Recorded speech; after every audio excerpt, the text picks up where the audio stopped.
ఏదైనా స్వీట్ తినాలనిపించినా చిన్న చిన్న అకేషన్స్కైనా చాలా ఫాస్ట్గా చేసుకునేటటువంటి సేమియా కేసర్ని ఎలా ప్రిపేర్ చేయాలో నేర్చుకుందాం.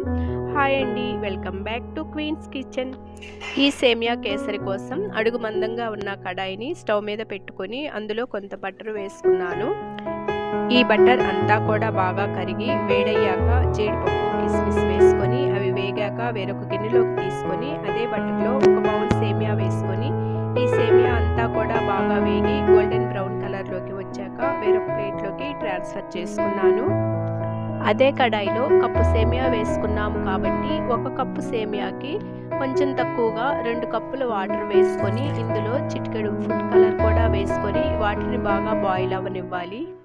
ఇప్పుడు వాటర్ బాయిల్ అయ్యాక ఇందులో వేయించుకున్న సేమియా వేసి ఉడికించుకోవాలి. 5 to 10 minutes పడుతుంది. ఇలా ఉడికాక ఇందులో ఒక కప్పు సేమియా కాబట్టి కప్కి కొంచెం తక్కువగా షుగర్ వేసుకొని ఈ షుగర్ అంతా కూడా సేమియాకి బాగా పట్టి అంతా దగ్గర పట్టాక ఇలా లైట్ తీగ పాకం వచ్చాక కొంచెం యాలకుల పౌడర్ అలానే ముందుగా ఫ్రై చేసుకున్నటువంటి జీడిపప్పు కిస్మిస్లను కూడా వేసుకొని అంతా ఒకసారి కలిపి తిప్పి స్టవ్ ఆఫ్ చేయటమేనండి. చాలా సింపుల్గా చిటికలో చేసుకోగలిగే ఈ టేస్టీ సేమియా కేసరి మీరు కూడా ఒకసారి ట్రై చేసి మీ ఫ్రెండ్స్ అండ్ రిలేటివ్స్కి షేర్ చేయండి. అండ్ అలానే లైక్, షేర్ అండ్ సబ్స్క్రైబ్.